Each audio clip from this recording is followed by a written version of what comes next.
There are places on this earth that defy explanation, places that outlasted empires, erased civilizations, and humbled every conqueror who has ever stood before them.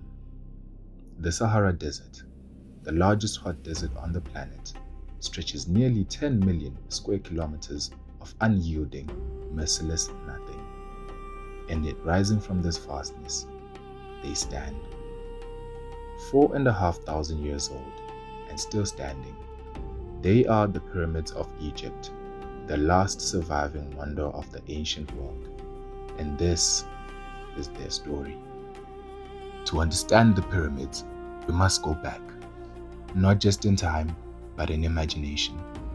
Ancient Egypt was not merely a civilization. It was a theology, a cosmology, a divine order carved into the earth itself. And its architects believed with absolute certainty that the pharaoh was not merely a king. He was a god made flesh, a bridge between the mortal world and the eternal. Around 2650 BCE, a man named Imhotep, physician, architect, high priest, looked at the flat mastaba tombs that had sheltered Egypt's dead for centuries and dared to think differently.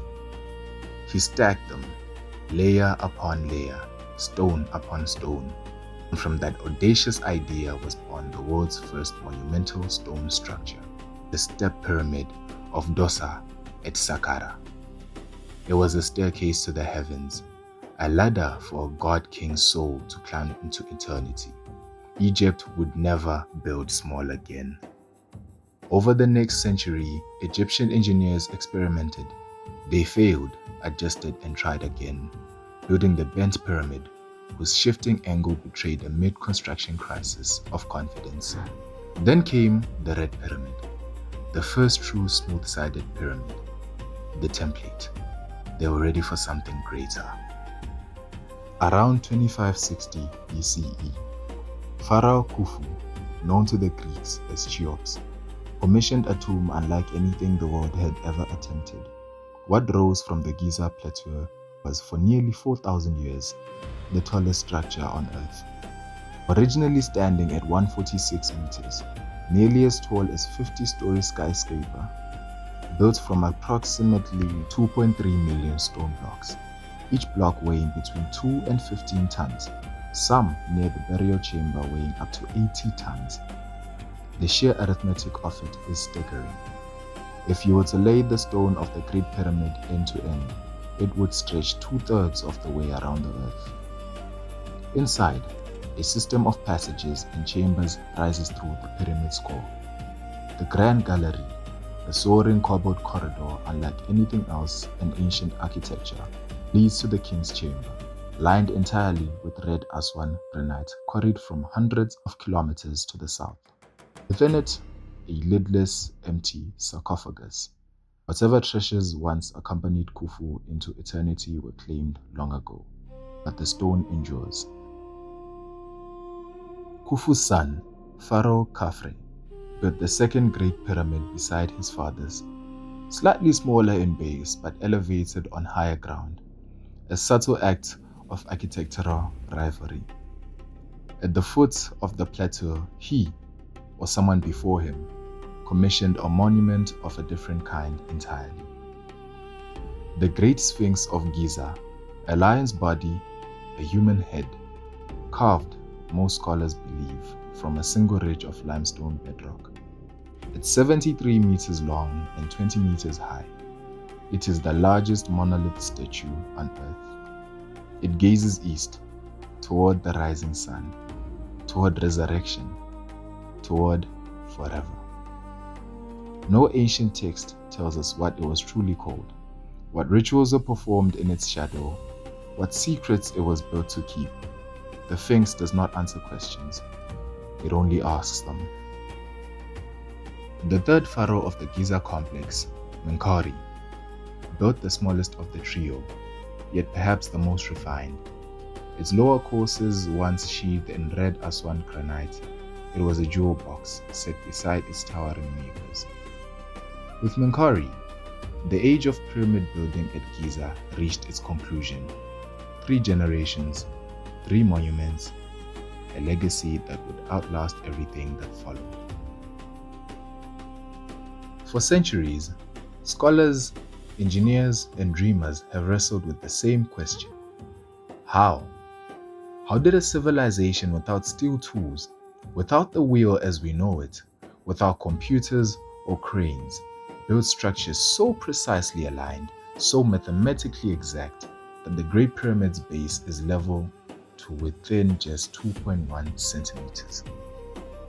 In 2013, archaeologists discovered something extraordinary at the Red Sea port of Wadi al-Jaf, the oldest papyrus ever found, written by an official named Mera. It has detailed the day-to-day logistics of transporting limestone blocks to Giza. It revealed an operation of breathtaking scale and organization. Contrary to popular belief, slaves did not build the pyramids. Archaeological evidence shows that the pyramids were constructed by thousands of skilled, paid Egyptian laborers and farmers who were organized into rotating crews and treated with respect, often working during the Nile's flood season, not as slaves or foreigners. Archaeologists discovered a 4,500-year-old village near the Giza pyramids with dormitories, bakeries, and large amounts of high-quality animal bones, indicating the workers were well-fed and housed. Evidence also suggests laborers were conscripted for public service, similar to a national service or a New Deal program, rather than being enslaved people. The graves of the builders were found near the pyramids. The fact that they were buried with respect and with supplies for the afterlife shows that they were respected citizens, as slaves would not have even been given such burials. Graffiti found on stones shows teams named themselves things like Friends of Khufu or Persevering Gang, suggesting pride in their labor rather than forced servitude. These were not prisoners building a monument to their oppressor.